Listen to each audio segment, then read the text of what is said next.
Halo, assalamualaikum. Biasanya saya kurang tertarik buat nyoba seri Y miliknya Vivo. Tapi video Vivo Y17s kemarin juga cukup banyak yang menyimak ya ternyata.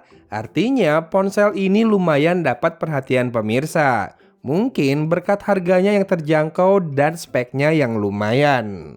Nah, jadinya begitu Vivo Y27s dijual, saya jadi langsung beli dan jajal banyak hal dari ponsel yang dibanderol 2 jutaan ini. Dua ponsel ini kayak lagi balap-balapan ya sama produk Samsung yang harganya juga setara, yaitu Galaxy A05 dan A05s. Bahkan Y17s pakai prosesor yang sama dengan Galaxy A05 yaitu Helio G85, dan uniknya Y27s ini pakai Snapdragon 680 yang juga dipakai Galaxy A05s. Keduanya adalah prosesor mid-range yang sudah mulai dilungsurkan ke ponsel entry level setelah sekitar 3 tahunan rilis. Kalau sudah begini, konsumen sih yang diuntungkan, kurang lebihnya tinggal disesuaikan dengan kebutuhan dan preferensi. Tapi yang penting di harga 1,5 sampai 2,5 juta rupiah, pemirsa sudah bisa pilih smartphone berkualitas dari dua brand besar nih. Oke, kalau butuh NFC dan juga water and dust resistant IP54, pilih Y27s-nya Vivo. Kalau butuh ngecas lebih cepat dan pasti dapat charger 44 watt pula, pilih Vivo Y27s lagi. Kalau mau RAM lebih besar, juga pilih Vivo Y27s. Kalau kamu butuh kamera makro, kamera selfie lebih besar 13 megapiksel, dan perekaman video hingga Full HD 60 fps, silakan pilih Samsung Galaxy A05s. Dan kalau mau UI yang lebih stabil dan nyaman digunakan, rasanya juga Galaxy A05s ini lebih baik dengan One UI-nya. Ya, keduanya sih pakai Android 13 ya, berbalutkan custom UI masing-masing yang versi sedikit lebih ringan. Dan di Vivo Y27s ini catatannya masih tetap sama, yaitu nggak bisa swipe di sisi bawah layar untuk bergeser ke aplikasi sebelumnya. Sisanya kebanyakan mirip atau setara sih. Memang pilihan RAM dan storage Vivo Y27s ini lebih bervariasi dan juga lebih lega. Tapi keduanya sama-sama kok sudah pakai UFS untuk storage-nya ini. Juga punya dimensi layar dan kerapatan yang mirip-mirip ya, serta refresh rate sama-sama 90Hz dan penggunaan notch untuk kamera depan. Fingerprint scanner juga sama-sama ada di tombol power pada sisi kanan frame bodinya. Bedanya frame Vivo Y27s sudah lurus banget, sementara Galaxy A05s masih agak membulat, namun back covernya sama-sama rata. Nah, yang ini unik nih, keduanya ternyata juga punya pilihan warna hijau muda yang senada. Untuk performa, Snapdragon 680 ini saya nilai lebih identik dengan kemampuannya berhemat daya dibanding performanya untuk gaming. Masih sangat cukup untuk gegas saat multitasking, buat sosmed, chatting, dan juga belanja online ya, nggak akan ada masalah.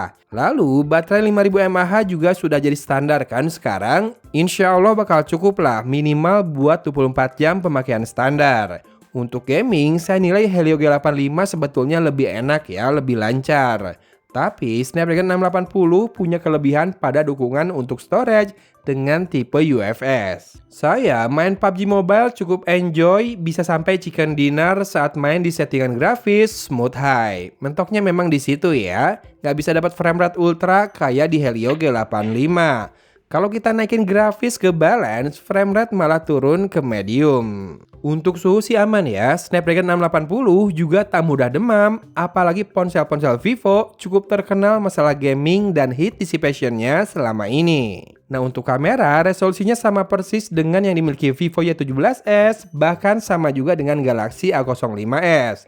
Cuma nggak ada kamera makro saja. Jadi kamera belakangnya hanya 2 biji, 2 buah.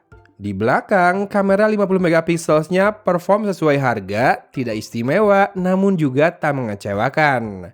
Bisa rekam video Full HD 30 fps, dan ada mode stabilisasi juga. Yang hasilnya sih seperti biasa ya, mengurangi goncangan, namun juga mengurangi ketajaman. Performa low light, semisal di indoor juga biasa aja sih. Justru selfie-nya yang kalau pas dapat dan pakai mode portrait, itu bisa stand out banget.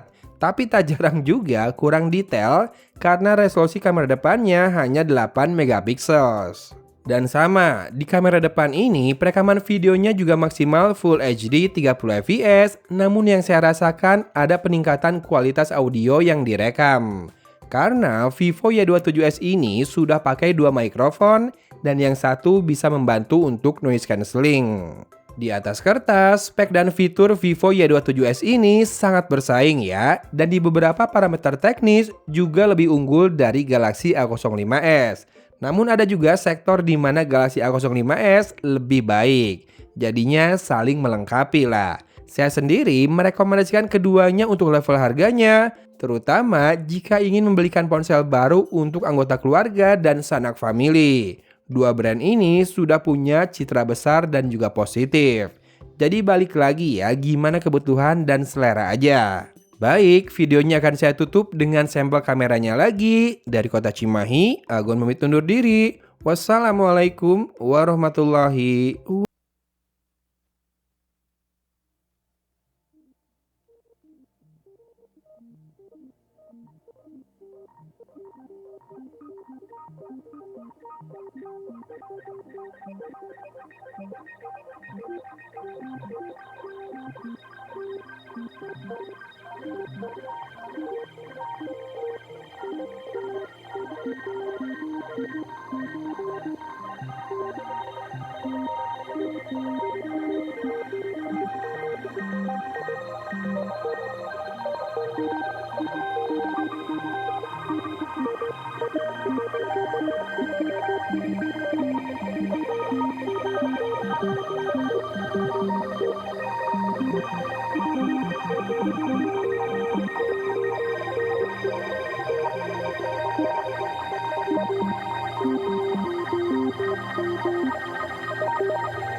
fps tanpa stabilisasi, dan silakan disimak audionya ya.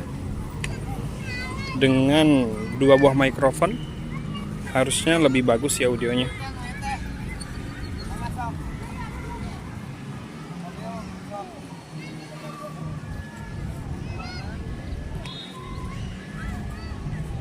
Stabilization on, masih di Full HD 30 fps, dan kita mulai jalan ya.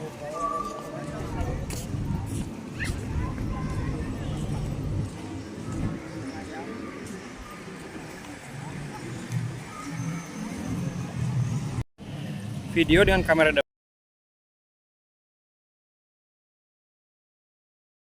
Vivo Y27s, Y27s, mataharinya dari sana, jadi dapat banget pencahayaannya. Silahkan disimak stabilisasi dan audionya ya. Ini kalau nggak ada backlight, nah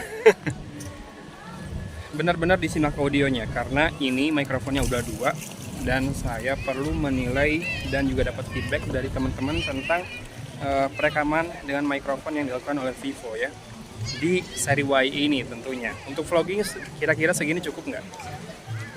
Dengan suara noise dan ambience masih kedengeran nggak saya ngomong? Lebih jelas nggak dibandingkan suara-suara di background?